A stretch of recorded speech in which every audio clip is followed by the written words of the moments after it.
Pasha had just earned his doctorate degree in violin performance at the University of Texas, wrapping up 9 years of higher education. In the early days of his private studio, Pasha couldn't keep more than 2 students at a time. As soon as he would get a 3rd student, one of the original 2 would leave. He had a hard time building up enough students to create any kind of reliable income. So in addition to teaching, he was playing weddings, subbing with the symphony, doing whatever he could to earn a living playing violin. I was just finishing up with Austin Pride. Along with my founding board members, I had started the Austin Pride Foundation. The parade, the festival, the 5K run, the interfaith service, the block party, the concerts, the big gay garage sale, all in my rearview mirror. I was also just finishing up my term as president of the Austin Gay and Lesbian Chamber of Commerce. Overall, during this time of my life, I was tired, but I thought I was doing okay for myself. I didn't know it then, but this thing called the recession was about to catch up to the Austin economy and turn my world upside down. It had already hit other parts of the country, but I was too young, too inexperienced in business, and simply too distracted by all the volunteer work I was doing to realize what was going on. At the time, my business was in the real estate industry. People stopped buying houses. Real estate agents couldn't afford their own bills, and they certainly didn't have money to pay for my services. Then, my car was repossessed. Now I can laugh about it now, but it sure as hell wasn't funny when it happened. I walked out to the parking lot and kept thinking, where in the world did I park my car? I believe I had 5 employees at the time. I was responsible for their livelihoods and my own.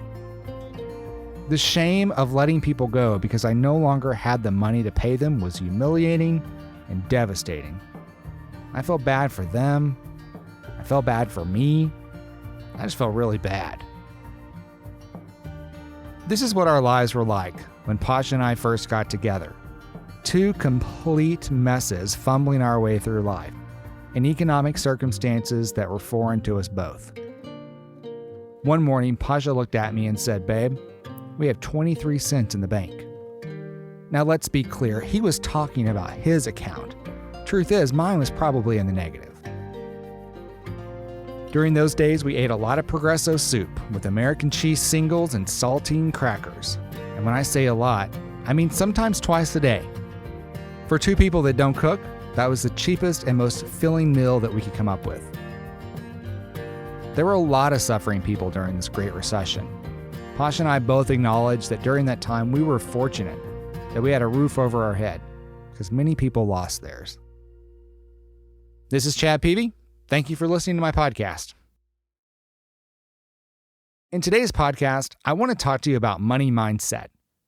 Now, this isn't a get-rich-quick secret that I'm about to reveal to you. This is not a podcast where I'm going to tell you some secret inside stock information. I don't have any. But what I'm going to share with you today could very well change your life. What I'm going to share with you certainly changed mine and Pasha's lives. Money doesn't determine your value. It's a medium through which you can express your values. Money allows you to create the life you want for you and your family. It allows you to support the people and causes that you care about. Money isn't about self-worth. It's about self-expression. Today's podcast isn't about having more or less or getting rich or staying rich. It's simply about our relationship with money. No matter how much money you have or don't, we all have a relationship with money. There's just no avoiding that in our society. So I think it's worth us exploring.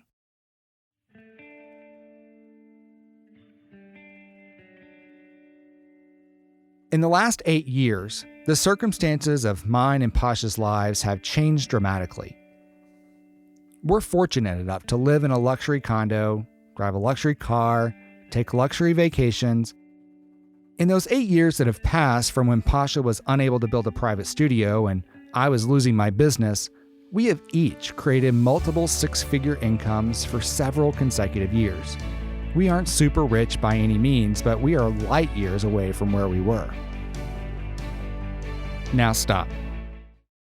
When I just told you about Pasha's and my current financial situation, you had a reaction to me. You made a judgment, good or bad or indifferent. You could have said something to yourself like, "What a bragger," or "I can't believe he just shared that," or "Good for them, I'm so happy for them." It could have been these or any number of reactions that you might have had. Quite frankly, I don't really care what it was because your reaction isn't about me. It was all about you and your relationship with money. So I want you to be brutally honest with yourself about what thoughts my statement brought up for you. What was the reaction? Whatever that reaction was, I would like for you to take note of it. If you're in a place where you can pause this podcast and journal what you felt, that's even better. What did you feel in your body? And what did you say in your mind when I told you that I live in a luxury condo, drive a luxury car, take luxury vacations, and that both Pasha and I have each created multiple six-figure incomes for ourselves? Your reaction is important and something we'll explore more as we go deeper into this conversation. But for now, just note what that reaction was and record it if you're in a place where you can. Pasha and I were at a Mexican restaurant with a couple of friends. We had shared with them some of the story I shared with you at the beginning of the podcast. Our friend looks at me and says, "So tell me, what turned things around for you? How did you go from where you were to where you are now?" Without putting any thought into the answer, I said, "We just work really hard." I had no idea when I said it just how offensive that answer is. She shot back at me, as she should have, "Well, Chad, a lot of people work really hard." It was from that conversation that I began to really think about what it was that changed things for me and Pasha. I didn't get a new job. I didn't inherit any money. I didn't win the lottery. I do work hard, but she's right. A lot of people work really hard, harder than me. So what was it? The search for that answer wound up being one of the 12 pillars of the coaching program that I wrote. My program is called Next Level Coaching, and it's a curriculum that I train life and business coaches to use in their coaching practices with their clients. Coaches will come to Austin to spend 5 days with me learning the curriculum, and then they go back home and use it to help their clients reach their next level. My curriculum was inspired by this idea introduced by a Holocaust survivor and author Viktor Frankl. In his book, Man's Search for Meaning, he defines what he calls logotherapy as this idea that man's primary motivating force in life is to find meaning, no matter the circumstances in which he finds himself. When I think about finding, searching, or seeking, I get a visual in my head of a gap that exists. A gap between where I am and where I want to be. When I wrote my coaching program, I wanted to explore that gap. I needed to make sense of it. It wasn't just enough to know it exists.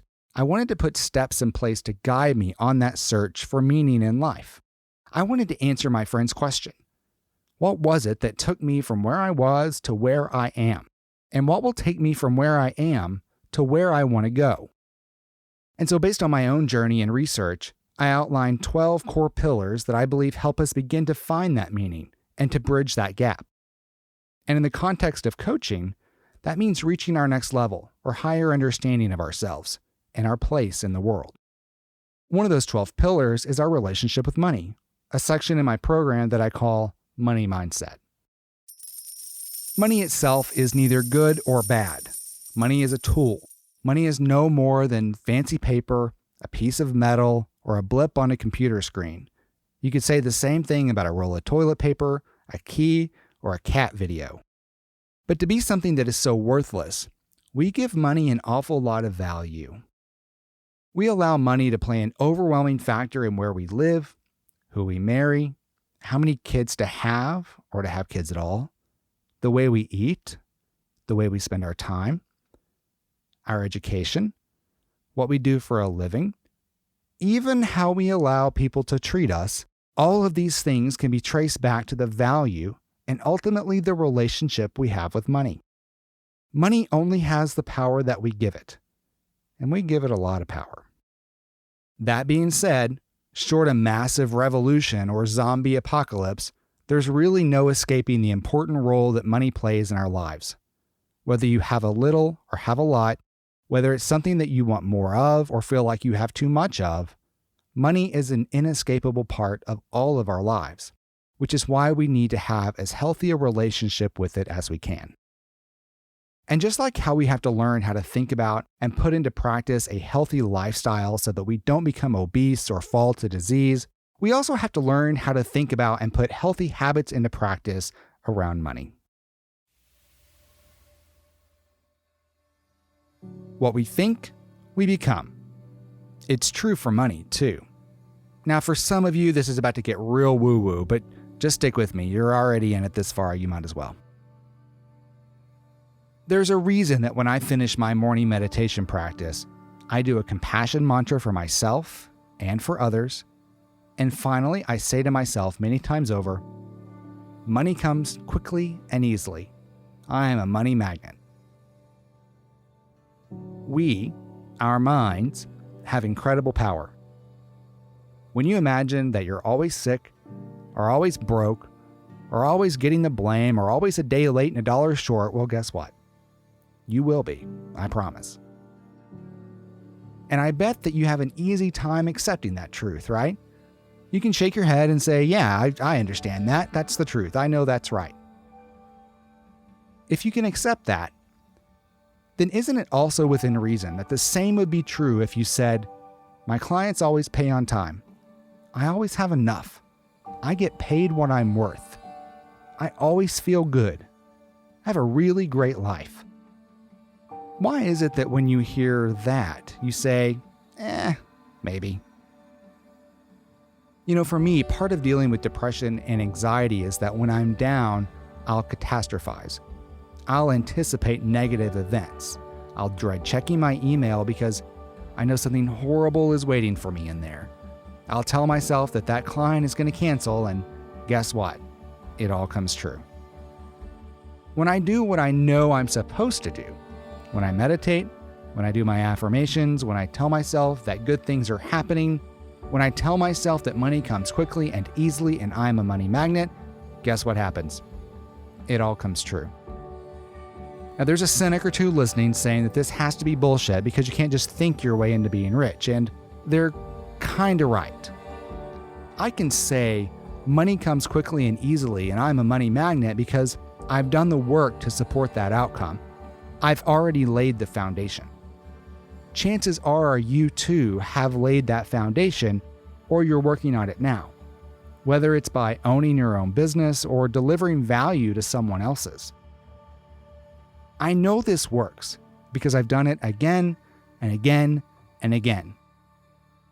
You have to prepare yourself so that when the opportunity or the miracle arrives, you are ready. I know that the only thing limiting my income, the only thing limiting your income, is our money mindset. The programming of your past and the story you are telling yourself today about your financial circumstances are being made manifest in your lives.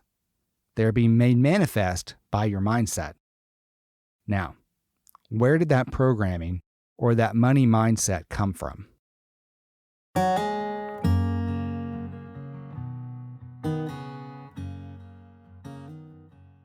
All of us have a narrative about money that we've told ourselves. Just like we've talked about in other podcasts, we are always learning. There are stories that we are told or we tell ourselves that we adopt without ever questioning them. We're always learning about money too. Whether it's formally or from observation, our narrative around money is always being written. And that writing began when we were just little kids.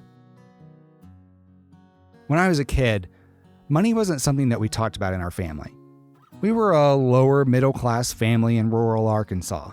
We didn't have a lot, but we also weren't worried about where the next meal was coming from either. And if that worry existed, my brother and I never knew about it. My parents both worked. They had regular W-2 jobs, the kind where they got a paycheck every 2 weeks. My dad had a jar above the refrigerator where he kept his pay stubs. That jar was off limits to me. So was his wallet. My parents didn't have a credit card until I was in high school, so he kept cash in his wallet, which was typically sitting in the kitchen. Sitting there, within reach, but I knew it was off limits. It was off limits in the sense that I wasn't allowed to touch it, but it was also off limits in that he never gave me any money. Any money I might have needed as a kid came from my mom. Lunch money, field trip money, school yearbooks, money to go to the city pool, or money for an extra milk at school always came from my mom. My experience growing up was that my mom provided for me and my brother. She took care of us. That's where I saw her money go. I experienced my dad very, very differently. I saw my dad buying himself boats and hunting and fishing gear, basically toys for boys. Now, I admit, I have no idea how they actually manage their money. That's really not important. What's important is how I saw and experienced their money in relation to me. What did this experience with money teach me? I own my own business, which puts me in the position quite often to ask for the sale, to ask for money in exchange for services. It was by working through my own money story that I realized that I asked men for the sale quite differently than I ask women. I wanted men to work with me. In fact, I have a lot of men clients, but I had a harder time asking them for the sale. Sometimes even working really hard to impress them and make them happy before asking for money for my services. With women, I had no problem and no hesitation asking for the sale. When I began to do my own money mindset work, I realized that without knowing it, the way my parents handle money with us kids had taught me that money comes from women, not from men. When I wrote my money story, I began to connect the dots between my memories about money and how those align with my attitude, behavior, and habits around money. This was just one of the chapters in my money story.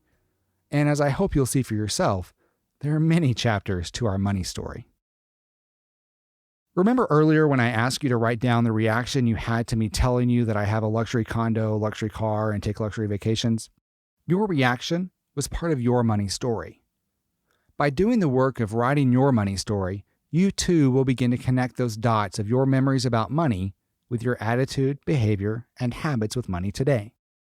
And when you do, you'll begin to understand why you pay your bills late, why you avoid your student loans, why you don't ask for what you're worth, why you can never seem to get ahead, why you never spend any money on yourself, why you don't give to charity, why money seems to go out as quickly as it comes in, why you always seem to only have just enough. The answer to these questions and more will be discovered in your money story. You may find that you are carrying around shame, embarrassment, holding a grudge, modeling bad behavior, or just believing things that simply aren't true for you anymore. When I do live training with big groups, there's an exercise that I almost always do with them called writing your money story. It's a transformational exercise that I would like to give you the opportunity to do. And if you'll let me, I'd like to be your guide through the process. To get started, you're going to go to my website, chadpeevy.com/money. This is my gift to you. I'm giving it to you in hopes that by writing your own money story, you will begin to see once again how your programming, the stories you've been told or have continued to tell yourself, have been made manifest in your life. And once you've identified that programming, you can begin the process of replacing that programming so that it serves you now and doesn't sabotage you. This work was some of the most impactful of my life. I think it will be for you too. Thank you for listening today. If you could leave a positive rating of the podcast, I would really appreciate it. And until next time, this is Chad Peevy, wishing you joy and abundance.